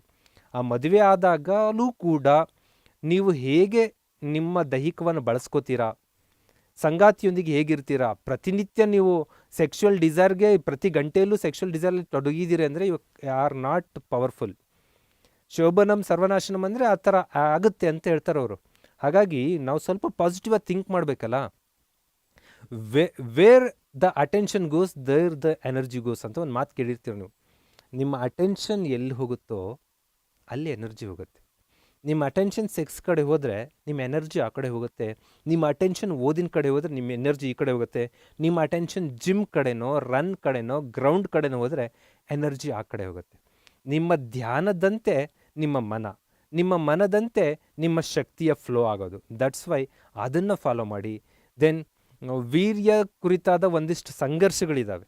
ಏನು ಸಂಘರ್ಷ? ನಾನು ಇಷ್ಟೊತ್ತು ಮಾತಾಡ್ಬೇಕಾದ್ರೆ ತುಂಬ ಜನ ಬೇರೆ ಆರ್ಟಿಕಲ್ ಓದಿರ್ತೀರ, ಬೇರೆ ವಿಡಿಯೋಸ್ ನೋಡಿರ್ತೀರ. ಅಲ್ಲಿ ನೀವು ಎಷ್ಟು ಸರಿ ಹಸ್ತಮೈಥುನ ಮಾಡ್ಕೊಂಡ್ರು ನೋ ಪ್ರಾಬ್ಲಮ್, ನಿಮಗೆ ದೈಹಿಕ ಕರೆಕ್ಟಾಗಿ ಇದ್ರಾಯ್ತು ಅನ್ನುವಂಥದ್ದು ಅಲೋಪತಿಯ ವಾದ. ಆದರೆ ಆಯುರ್ವೇದ ಹೇಳುತ್ತೆ ಇಲ್ಲ, ಡೋಂಟ್ ಗೋ ಹಸ್ತಮೈಥುನ. ಹಸ್ತಮೈಥುನಕ್ಕೆ ಹೋಗ್ಲೂ ಬೇಡ. ವಿವಾಹಿತರಿಗೆ ಇದು ರಿಸ್ಟ್ರಿಕ್ಟ್ ಮಾಡೋದು ಆಯುರ್ವೇದ. ನೀನು ದಿನನಿತ್ಯ ಸೆಕ್ಸಲ್ಲಿ ತೊಡಗೋದಲ್ಲ. ನಮ್ಮ ಭಗವದ್ಗೀತೆ ಪುರಾಣಗಳಲ್ಲಿ ಹೇಳ್ತಾರೆ, ನಿಮ್ಮ ದೈಹಿಕ ಸಂಪರ್ಕವು ನಿಮಗೆ ಮನಸ್ಸಂತೋಷ, ದಿನವನ್ನು ಇಂದ್ರಿಯ ಸುಖ ಕೊಡೋಕ್ಕಾಗಿ ಅಲ್ಲ, ಅದು ಸಂತಾನ ಪ್ರಾಪ್ತಿ ಪಡ್ಕೊಳ್ಳೋಕ್ಕಷ್ಟೇ. ರಿಸ್ಟ್ರಿಕ್ಟೆಡ್ ಯೂಸ್ ಮಾಡೋದು ಹೇಳ್ತಾರೆ. ಯಾವುದನ್ನು ಅಷ್ಟೇ ನಿಯಂತ್ರಿತ ಬಳಕೆ ಮಾಡಿದಾಗ ನಾವು ಅತ್ಯುನ್ನತ ಹಂತದಲ್ಲಿರ್ತೀವಿ. ಅನಿಯಂತ್ರಿತ ಬಳಕೆ ಮಾಡಿದಾಗ ನಾವು ದುರ್ಬಲರಾಗ್ತಾ ಬರ್ತೀವಿ. ಓಕೆ, ದೇಹಕ್ಕೆ ಸಪ್ತ ಧಾತುಗಳು ಅಂತ ಹೇಳ್ತೀವಿ ನಾವು. ರಸ, ರಕ್ತ, ಮಾಂಸ, ಮೇದ, ಅಸ್ಥಿ, ಮಜ್ಜೆ ಮತ್ತು ಶುಕ್ರ. ಈ 7 ಧಾತುಗಳಲ್ಲಿ ಪವರ್ಫುಲ್ ಧಾತು ಶುಕ್ರ. ಶುಕ್ರ ಅಂದರೆ ದಟ್ ಈಸ್ ಸ್ಪರ್ಮ್. ಆ ಶುಕ್ರವನ್ನು ನೀವು ವೇಸ್ಟ್ ಮಾಡೋ ಬದಲು ಅದನ್ನ ಎನರ್ಜಿಯಾಗಿ ಕನ್ವರ್ಟ್ ಮಾಡಿದರೆ ಎಷ್ಟು ಪಾಸಿಟಿವ್ ಬೆನಿಫಿಟ್ಸ್ ಪಡಿಬೋದು ಅಂತ ನೋಡ್ತಾ ಬರೋಣ. ವೆರಿ ಫಸ್ಟ್ ನಾನು ಕ್ಲಿಯರ್ ಮಾಡ್ತೀನಿ. ಇಷ್ಟೆಲ್ಲ ಹೇಳಿದ್ಮೇಲೆ ಸರ್ ನಾನು ಮದುವೆ ಆಗಿದೆ, ಯಾಕಂದರೆ ಇದನ್ನು ವಿಡಿಯೋ ನೋಡ್ತಿರೋರು ಸೇಮ್ ಏಜ್ ಗ್ರೂಪ್ ಇರಲ್ಲ, ಮಲ್ಟಿಪಲ್ ಏಜ್ ಗ್ರೂಪ್ ಇರ್ತೀರ. ಬ್ರಹ್ಮಚರ್ಯ, ಗೃಹಸ್ಥ, ವಾನಪ್ರಸ್ಥ, ಸನ್ಯಾಸ ಅಂತ 4 ಆಶ್ರಮ ಇರುತ್ತೆ. ಬ್ರಹ್ಮಚರ್ಯ ಅಂದರೆ ನೀನು ಓದು ತೊಡಗಿ ನೀನೇನೋ ಜೀವನದಲ್ಲಿ ಅಚೀವ್ ಮಾಡಬೇಕು. ಯಾವ ಏಜ್ ಒಳಗೆ ಆಗಬೇಕದು? 25 ವರ್ಷದೊಳಗೆ ನೀನು ಮುಟ್ಕೋಬೇಕದನ್ನು. ನೀನು ಅದನ್ನು ಆ ಟೈಮಲ್ಲಿ ನೀವು ಎನರ್ಜಿ ವೇಸ್ಟ್ ಮಾಡಿ ಹಾಳು ಮಾಡ್ಕೊಂಡು ಅಂದರೆ ನೀನು ಗೃಹಸ್ಥಾಶ್ರಮ ಬರೋದು ಲೇಟ್ ಆಗ್ತಾ ಬರುತ್ತೆ. 30ಕ್ಕೆ ಬರುತ್ತೆ, 35ಕ್ಕೆ ಬರುತ್ತೆ. 40 ವರ್ಷ ಆದರೂ ನೀನು ಲೈಫಲ್ಲಿ ಸೆಟ್ಲ್ ಆಗಿಲ್ಲ ಅಂದರೆ ವೆನ್ ಡು ಯು ರೀಚ್ ಗೃಹಸ್ಥಾಶ್ರಮ? So control yourself. ಬ್ರಹ್ಮಚರ್ಯ ಅಂದರೆ ಬ್ರಹ್ಮಚರ್ಯನೇ ಆಗಿರಬೇಕು.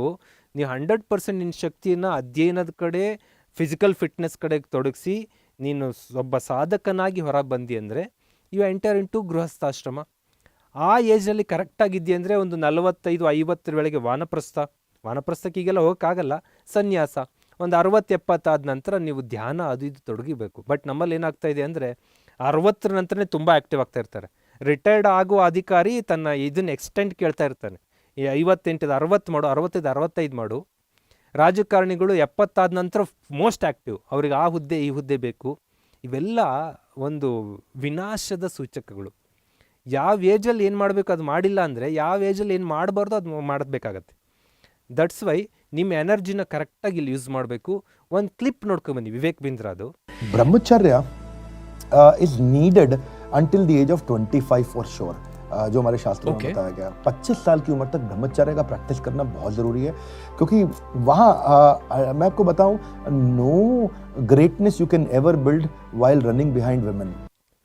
ನೆಕ್ಸ್ಟ್ ಬರೋಣ, ಭಗವದ್ಗೀತೆಯಲ್ಲಿ ಒಂದು ಮಾತು ಬರುತ್ತೆ, ಚಂಡಮಾರುತವು ನೀರಿನಲ್ಲಿ ದೋಣಿಯನ್ನು ಹೊಡೆದುಕೊಂಡು ಹೋಗುತ್ತದೆ, ಅದೇ ರೀತಿಯಲ್ಲಿ ಅಲೆದಾಡುವ ಇಂದ್ರಿಯಗಳಲ್ಲಿ ಒಂದರಲ್ಲಿ ಮನಸ್ಸನ್ನು ನೆಟ್ಟಿದರೂ ಮನುಷ್ಯನ ಬುದ್ಧಿಶಕ್ತಿ ಅಪಹರಿಸಬಲ್ಲದು. ಸೊ ನಿಮ್ಮ 5 ಇಂದ್ರಿಯಗಳ ಮೇಲೆ ನಿಯಂತ್ರಣ ಬೇಕು. Once you lost control on your senses, 5 ಏನು ಸೆನ್ಸ್ಗಳಿದೆ ಅದ್ರ ಮೇಲೆ ನೀವು ಕಂಟ್ರೋಲ್ ಕಳ್ಕೊಂಡ್ರಿ ಅಂದರೆ ಯು ಕಾಂಟ್ ಅಚೀವ್ ಎನಿಥಿಂಗ್, ಏನನ್ನೂ ಸಾಧಿಸೋಕ್ಕಾಗಲ್ಲ ನೀವು. ಶಾಂತಿ ಮಂತ್ರ ಕೇಳಿರ್ತೀರ, ಓಂ ಸಹನಾವವತ್ತು, ಸಹನ ಬುನಕ್ತು, ಸಹ ವೀರ್ಯಂ, ಇವೆಲ್ಲ ಕೇಳಿರ್ತೀರ. ಇಲ್ಲಿ ವೀರ್ಯ ಅನ್ನೋ ಪದಕ್ಕೆ ಅಂಡರ್ಲೈನ್ ಮಾಡ್ತೀನಿ. ವೀರ್ಯ ಅನ್ನೋದು ನಾವೆಲ್ಲ ಮಾತಾಡೋದಕ್ಕೆ ಅಲರ್ಜಿ ಮಾಡ್ಕೊಳ್ಳೋ ಪದ. ಶಾಂತಿ ಮಂತ್ರದಲ್ಲಿ ವೀರ್ಯಂ ಬಳಸ್ತೀವಿ, ದಟ್ಸ್ ಅ ಗ್ರೇಟ್ ಎನರ್ಜಿ. ಅದನ್ನು ನೀವು ಕ್ಯಾಸ್ಟ್ರೇಷನ್ ಮಾಡೋದು ಕಟ್ ಮಾಡಿ ತೆಗಿಯೋದಲ್ಲ, ಅದನ್ನು ಇಟ್ಕೊಂಡು ಪಾಸಿಟಿವ್ ಆಗಿ ಕನ್ವರ್ಟ್ ಮಾಡಬೇಕು. ಒಂದು ಗೂಳಿಗೆ ಕಸಿ ಮಾಡಿ ಎತ್ತು ಮಾಡ್ಕೊಳ್ಳೋದಲ್ಲ, ಅದನ್ನು ಗೂಳಿಗೆ ನಾವು ಟ್ರೈನ್ ಮಾಡೋಕ್ಕಾಗಲ್ಲ. ಬಿಕಾಸ್ ಅದಕ್ಕೆ ಟ್ರೈನ್ ಮಾಡೋಕ್ಕಾಗದೇ ಇದ್ದಾಗ ನಾವೇನು ಮಾಡ್ತೀವಿ, ಕಟ್ ಮಾಡಿ ಕಸಿ ಮಾಡ್ತಾಯಿದ್ದೀವಿ. ಬಟ್ ಮನುಷ್ಯನಿಗೆ ಟ್ರೈನ್ ಮಾಡ್ಬೋದು. ದಟ್ಸ್ ವೈ ಕಟ್ ಮಾಡಲ್ಲ. ನಾವು ಆ ಥರ ಪಾಸಿಟಿವ್ ಆಗಿ ಶಕ್ತಿಯನ್ನು ತರಬೇಕಾಗತ್ತೆ. ಸೂರ್ಯ ನಮಸ್ಕಾರದಲ್ಲೂ ಅಷ್ಟೇ, ಆದಿತ್ಯಸ ನಮಸ್ಕಾರಾನ್ ಏ ಕುರ್ವಂತು ದಿನೇ ದಿನೇ ಆಯುರ್ಪ್ರಜ್ಞಾ ಬಲಂ ವೀರ್ಯಂ ತೇಜಸ್ಸೇ ಶಾಂತ ಜಾಯತಿ ಅಂತ ಹೇಳ್ತಾರೆ. ಅಂದರೆ ವೀರ್ಯ ಅನ್ನೋ ಪದ ಪುರಾಣಗಳ ಮಂತ್ರಗಳಲ್ಲಿ ಅದು ಹಾಸುವಕ್ಕಾದ ಪದ, ದಟ್ ಈಸ್ ಎನರ್ಜಿ ಅಂತ. ಇವತ್ತು ವೀರ್ಯ ಅನ್ನೋ ಪದ ನಮಗೆ ಎಜಾಕ್ಯುಯೇಟು ಡ್ರೈನೇಜ್ಗೆ ಹೋಗುವಂಥ ಪದ ಆಗಿ ಹೋಗ್ತಾ ಇದೆ. ಅಷ್ಟು ಎನರ್ಜಿಯನ್ನು ಪಾಸಿಟಿವ್ ಆಗಿ ಕನ್ವರ್ಟ್ ಮಾಡಿಕೊಂಡು ಮೋಸ್ಟ್ ಪವರ್ಫುಲ್ ಆಗಬೇಕಾಗತ್ತೆ. ಇನ್ನೊಂದು ಗೊತ್ತಿರಲಿ ನಿಮಗೆ, ಏನು ಸೆಕ್ಷುವಲ್ ಡಿಸೈರಿಂದ ನಂಗೆ ಹ್ಯಾಪಿನೆಸ್ ಬರುತ್ತೆ, ನನ್ನ ಹಸ್ತ ಮೈಥುನದಿಂದ ಖುಷಿ ಪಡ್ತೀನಿ ಅನ್ನೋರಿದ್ದೀರಲ್ಲ, ಈ ಖುಷಿ ಅನ್ನೋದೇ ಒಂದು ಡೊಪಮಿನ್ ಅಂತ ಕರಿತೀವಿ. ಜಸ್ಟ್ ವಿ ಫೀಲ್ ಸ್ಯಾಟಿಸ್ಫೈಡ್, ನಮಗೆ ಸ್ಯಾಟಿಸ್ಫೈ ಅಂತ ಫೀಲ್ ಆಗ್ತಾ ಇರತ್ತೆ, ಒಂಥರ ಸಂತೋಷ ಬರ್ತಾ ಇರತ್ತೆ, ಎಕ್ಸೈಟ್ಮೆಂಟ್ ಆಗುತ್ತೆ, ಏನು ಸ್ಟಿಮ್ಯುಲೇಟ್ ಆಗುತ್ತೆ. ಇದು ಒಂದು ಡೋಪಮಿನ್ ಅನ್ನೋ ಹಾರ್ಮೋನಿಂದ ಉಂಟಾಗುವ ಪ್ರಕ್ರಿಯೆ. ಇದನ್ನು ನೀವು ಯಾವುದ್ಯಾವುದೋ ರೂಪದಲ್ಲಿ ಪಡ್ಕೋಬೋದು. ಮೀನ್ಸ್ ಕೇವಲ ಸೆಕ್ಷುವಲ್ ಇಂಟರ್ಕೋರ್ಸಿಂದನೇ ಪಡಿಬೇಕು ಅಂತ ಅಲ್ಲ, ನೀವೇನೋ ಒಂದು ಒಳ್ಳೆಯ, ಈಗ ಒಲಿಂಪಿಕ್ ಪೋಡಿಯಮಲ್ಲಿ ಬಂದು ನೀವು ಫಸ್ಟ್ ಪ್ಲೇಸಲ್ಲಿ ನಿಲ್ತಾ ಇದ್ದೀರಾ, ಆ ಹುಸೇನ್ ಬೋಲ್ಟ್ ನೋಡಿರ್ತೀರಿ ನೀವು, 100 ಮೀಟರ್ ಕ್ರಾಸ್ ಮಾಡ್ಕೊಂಡು ಬರ್ತಿದ್ದಂಗೆ ಈ ಸೆಲೆಬ್ರೇಟ್, ಅವನಿಗೆ ಎಷ್ಟು ಡೋಪಮಿನ್ ಅವಾಗ ಬಂದಿರ್ಬೋದು. ಯಾವ ಸೆಕ್ಷುವಲ್ ಇಂಟರ್ಕೋರ್ಸಿನ 1000 ಪಟ್ಟು ಡೋಪಮಿನ್ ಬರುತ್ತೆ. ಒಂದು ವರ್ಲ್ಡ್ ಕಪ್ ಗೆದ್ದ ಧೋನಿಯವರಲ್ಲೋ ಕೊಹ್ಲಿಯವರಲ್ಲೋ ನಿಮ್ಮ ಸೆಕ್ಷುವಲ್ ಇಂಟರ್ಕೋರ್ಸಲ್ಲಿ ಬರುವುದಕ್ಕಿಂತ 1000 ಟೈಮ್ಸ್ ಅಲ್ಲಿ ಬರುತ್ತೆ. KGF ಮೂವಿ ಹಿಟ್ಟಾದಾಗ ಎಷ್ಟು ಮೈಂಡಲ್ಲಿ ಎಷ್ಟು ಡೋಪಮಿನ್ ಹರಿದಿರ್ಬೋದು. ಡೋಪಮಿನ್ ಹರಿಯೋದು ಇಷ್ಟೇ, ಸ್ಯಾಟಿಸ್ಫೈಡ್, ಫೀಲ್ ಸ್ಯಾಟಿಸ್ಫೈ ಆಗಬೇಕು, ಫೀಲಿಂಗ್ ಹ್ಯಾಪಿ, ಎಕ್ಸೈಟೆಡ್ ಆಗಬೇಕು, ಸ್ಟಿಮ್ಯುಲೇಟೆಡ್. ತನ್ನ ಫಿಲಮ್ ರಿಲೀಸ್ ಆಗಿದೆ, ಚಿತ್ರಮಂದಿರಕ್ಕೆ ಹೋದಾಗ ಇಡೀ ಥಿಯೇಟರ್ ಅವನಿಗೆ ಸಿಳ್ಳೆ ಹೊಡೆದಾಗ ಆ ನಟಂಗೆ ಎಷ್ಟು ಡೋಪಮಿನ್ ರಿಲೀಸ್ ಆಗ್ಬೋದು. ಸೊ ಡೋಪಮಿನ್ ರಿಲೀಸಿಂಗ್ ನಿಮಗೆ ಕೇವಲ ಇಂಟರ್ಕೋರ್ಸಿಂದ ಬರುತ್ತೆ ಅಂದ್ಕೊಂಡ್ರೆ ನೀವು ಅಲ್ಲೇ ಉಳ್ಕೋತೀರಾ. ಈಗ ಹಿಂದೂ ದೇವಸ್ಥಾನಗಳ ಸುತ್ತಲೂ ಸೆಕ್ಷುವಲ್ ಇಮೇಜಸ್ಗಳಿರ್ತವೆ, ನೀವು ಅದನ್ನೇ ನೋಡ್ಕೊಂಡು ಅಲ್ಲೇ ಉಳ್ಕೊಂಡ್ರೆ ಒಳಗಡೆ ಗರ್ಭಗುಡಿಯ ದೇವರ ದರ್ಶನ ಮಾಡೋದ್ರಲ್ಲಿ ಸೋಲ್ತೀರಾ. ಒಳಗಡೆ ಅದ್ಭುತವಾದದ್ದಿದೆ, ಅದನ್ನು ಕನ್ವರ್ಟ್ ಮಾಡಿಕೊಂಡು ನಿಮ್ಮ ಮೈಂಡ್ ಕಂಟ್ರೋಲ್ ತಗೊಂಡು ಯು ಎಂಟರ್ ದ ಟೆಂಪಲ್, ಅಲ್ಲಿ ದೇವರ ದರ್ಶನ ಆಗುತ್ತೆ. ಬಾಹ್ಯದಲ್ಲಿ ಕಾಣುವ ದೈಹಿಕ ಡಿಸೈರ್ಸ್ಗಳೇ ನಂದು ಡಿಸೈರ್ಸ್ ಅಂದ್ಕೊಂಡ್ರೆ ನೀವು ಯು ಕಾಂಟ್ ಅಚೀವ್ ಎನಿಥಿಂಗ್. ಊರ್ಧ್ವರೇತ ಅಂತ ಒಂದು ಕಾನ್ಸೆಪ್ಟ್ ಬರುತ್ತೆ ನಮ್ಮ ಕುಂಡಲಿನಿ ಯೋಗ ಮತ್ತು ಯೋಗ ಆಯುರ್ವೇದದಲ್ಲಿ. ಊರ್ಧ್ವರೇತ ಅಂದರೆ ಮೇಲಕ್ಕೆ ಚಲಿಸುವಂತ. ಏನು ಸ್ಪರ್ಮ್ ವೀರ್ಯದಲ್ಲಿ ಶಕ್ತಿ ಇತ್ತು, ಸ್ಪರ್ಮ್ ಬಗ್ಗೆ ಇನ್ನೂ ವಿಜ್ಞಾನದಲ್ಲಿ ಹೇಳ್ತಾರೆ, ಒಂದಿಷ್ಟು ರಿಲೀಸ್ ಆಗುವ ಸ್ಪರ್ಮಲ್ಲಿ 100,000 ಮಕ್ಕಳನ್ನು ಹುಟ್ಟಿಸುವಷ್ಟು ಶಕ್ತಿ ಇರುತ್ತೆ ಅಂತ. ನಾಟ್ ಓನ್ಲಿ ಸಿಂಗಲ್ ಬೇಬಿ, 100,000 ಅಷ್ಟು ಬೇಬಿಯಷ್ಟು ಹುಟ್ಟಿಸುವಷ್ಟು ಶಕ್ತಿ ಇರುತ್ತೆ. ಅಷ್ಟು ಜೀವಿಗಳಿಗೆ ಜನ್ಮ ಕೊಡೋ ಶಕ್ತಿಯನ್ನು ನೀವು ಕಂಟ್ರೋಲ್ ಪ್ರಿಸರ್ವ್ ಮಾಡಿಕೊಂಡರೆ ಅದು ಊರ್ಧ್ವರೇತ ಆಗತ್ತೆ, ನಿಮ್ಮ ಬ್ರೈನ್ ಪವರ್ ಜಾಸ್ತಿ ಆಗುತ್ತೆ. ಮಂಜುನಾಥ್ ಹೇಳಿದ್ರೆ ನೀವು ನಂಬಲ್ಲ, ಈ ಮಾತನ್ನು ಕೂಡ ಒಬ್ಬ ಮಹಾನ್ ವ್ಯಕ್ತಿ ಬಾಯಲ್ಲಿ ಕೇಳಬೇಕು ನೀವು. सेलिबेसी का सबसे बड़ा स्ट्रेंथ क्या होता है? ऊर्ध्वरेती. Your semen has a lot of power, and so much so that you can procreate and recreate a new life. You can give birth to a new child, and if you can actually save your semen and start flowing upwards, according to Ayurveda, it starts nourishing your brain cells in such a way that you build no dietary amulet can do it, and plus you also build uncommon intelligence and photographic memory. ಹಾಗಾಗಿ ಊರ್ಧ್ವರೇತ ಅಂದರೆ ಅಷ್ಟೊಂದು ಶಕ್ತಿ ಇದೆ ಅದು. ಇದನ್ನು ನೀವು ಏನೂ ಆಗಲ್ಲ, ತೊಂದರೆ ಇಲ್ಲ ಅಂತ ಅಲೋಪತಿ ಹೇಳುತ್ತಲ್ಲ, ಅಲೋಪತಿಯ ಮಾತನ್ನು ನಂಬ್ಕೊಂಡು ನೀವು ಹಾಳಾಗೋಕೆ ಹೋಗಬೇಡಿ. ದೆನ್ ಇಷ್ಟೆಲ್ಲ ಹೇಳಿದರೂ ಕೂಡ ಎ ಲೈ can travel half around of the world while A truth is just putting it's leg on shoes ಅಂತ ಹೇಳ್ತೀರಿ. ತನ್ನ ಕಾಲಿಗೆ ಶೂ ಹಾಕ್ಕೊಳ್ತಾ ಇದೆ ಸತ್ಯ ಅನ್ನೋ ಟೈಮಲ್ಲೇ ಸುಳ್ಳು ಅರ್ಧ ಜಗತ್ತು ಸುತ್ಕೊಂಬಂದ್ಬಿಟ್ಟಿರುತ್ತಂತೆ. ಅಂದರೆ ಸುಳ್ಳು ಭಾಳ ಬೇಗ ಪಾಸ್ ಆಗುತ್ತೆ, ನಮಗೆ ಅದು ಇಷ್ಟ ಆಗುತ್ತೆ. 8 ಗಂಟೆ ನಿದ್ದೆ ಮಾಡಬೇಕು ಅಂತ ಯಾವುದಾದ್ರೂ ಆರ್ಟಿಕಲ್ ಬಂದರೆ ನಮಗೆಲ್ಲ ಇಷ್ಟ ಆಗುತ್ತೆ, ಯಾಕಂದರೆ ಅದು ನನಗೆ ಬೇಕಾಗಿರುತ್ತೆ. ನೀನು ಹಸ್ತಮೈಥುನ ಮಾಡ್ಕೊಂಡು ನೋ ಪ್ರಾಬ್ಲಮ್ ಅಂದ್ಕೂಡಲೇ ಅದು ಇಷ್ಟ ಆಗುತ್ತೆ, ಅದು ಭಾಳ ಶೇರ್ ಆಗುತ್ತೆ. ನೀನು ಮಾಡ್ಕೋಬೇಡ ಅಂದಿದ್ದು ಸತ್ಯ, ಅದು ಶೇರ್ ಆಗಲ್ಲ. ನೀನು 6 ಗಂಟೆ 4 ಗಂಟೆ ನಿದ್ದೆ ಮಾಡಿದ್ರೆ ಸಾಕು, ಯು ಕ್ಯಾನ್ ಡೂ ಸಮಥಿಂಗ್ ಅಂತ ಹೇಳಿದ್ದು ಸತ್ಯ, ಅದು ಭಾಳಷ್ಟು ಶೇರ್ ಆಗಲ್ಲ. ಹಾಗಾಗಿ ಶೇರ್ ದಿಸ್ ಒನ್. ಮತ್ತು ಈ ವಿಡಿಯೋಗೆ ನಾನು ಬ್ರಹ್ಮಚರ್ಯ ದಿನಚರ್ಯವನ್ನು ಮಾಡಿದ್ದೆ, ಬ್ರಹ್ಮಚರ್ಯ ಅಂತ ಇಡಬೇಕು ಅಂತಲೂ ಪ್ಲ್ಯಾನ್ ಮಾಡ್ಕೊಂಡಿದ್ದೆ. ಆದರೆ ಬ್ರಹ್ಮಚರ್ಯ ಯಶಸ್ಸಿನ 2ನೇ ಹೆಜ್ಜೆ ಅಂತ ವಿಡಿಯೋ ಟೈಟಲ್ ಇಟ್ಟರೆ ಯಾವ ಕಾರಣಕ್ಕೂ ನೀವು ನೋಡಲ್ಲ ಅಂತ ನನಗೆ ಗೊತ್ತಿತ್ತು.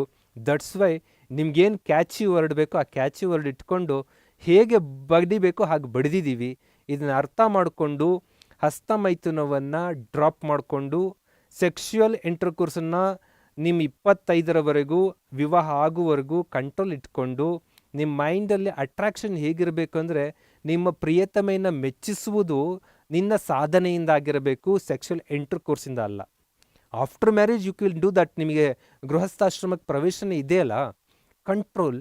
ಈ ವಿಡಿಯೋ ನೋಡಿ, ಎಲ್ಲರೂ ಬದಲಾಗೋದು ಬೇಕಾಗಿಲ್ಲ. 5 ಪೀಪಲ್, ನಾವು ಹೇಳೋದು 1000 ಸಾಮಾನ್ಯರನ್ನು ಸೃಷ್ಟಿಸೋಕ್ಕಿಂತ 5 ಜನ ಮಹಾನ್ ವ್ಯಕ್ತಿ ಸೃಷ್ಟಿಸಿ ಸಾಕು. 5 ಪೀಪಲ್ ಚೇಂಜ್ ಆದರೆ ಸಾಕು.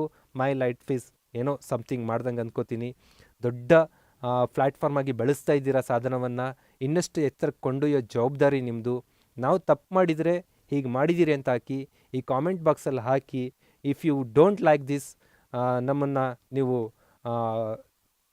ಕಾಮೆಂಟ್ ಮೂಲಕ ತಿಳಿಸ್ಬೋದು. ಅದ್ರ ಜೊತೆಗೆ ನಾನು ಮಾತಾಡಿದ್ದು ಕೇವಲ ನನ್ನ ಒಬ್ಬನ ಒಪಿನಿಯನ್ ಅಲ್ಲ, ಇದನ್ನು ಹಲವಾರು ಮಹಾನ್ ವ್ಯಕ್ತಿಗಳು ಒಪಿನಿಯನ್ ಕೊಟ್ಟಿದ್ದಾರೆ. ಆ ಎಲ್ಲ ಸುಮಾರು ವಿಡಿಯೋಗಳ ಲಿಂಕನ್ನು ಡಿಸ್ಕ್ರಿಪ್ಷನಲ್ಲಿ ಹಾಕ್ತೀನಿ, ಅದನ್ನು ನೋಡ್ಕೊಳ್ಳಿ. ಚೇಂಜ್ ಆಗಲೇಬೇಕು. ಚೇಂಜ್ ಆಗಿಲ್ಲ ಅಂದರೆ ಭವಿಷ್ಯ ಇಲ್ಲ. ಸ್ಪರ್ಧೆ ದೊಡ್ಡದಿದೆ. ಆ ಸ್ಪರ್ಧೆಗೆ ನೀವು ರೆಡಿ ಆಗಬೇಕು ಅಂದರೆ ಸಾಮಾನ್ಯರಾಗಂಗಿಲ್ಲ, ನೀವು ಅರ್ಜುನರಾಗಬೇಕು. ಸಾಮಾನ್ಯರಾಗಂಗಿಲ್ಲ, ಏಕಲವ್ಯರೇ ಆಗಬೇಕು. ದ್ರೋಣರಿಗೆ ಬೇಕಾದಷ್ಟಿದ್ದಾರೆ, ಕರ್ಕೊಬರ್ತೀವಿ ದ್ರೋಣರನ್ನು. ದ್ರೋಣರಿದ್ದರೆ ಸಾಲಲ್ಲ, we need Ekalavya and Arjunas. Thank you so much. Bye bye.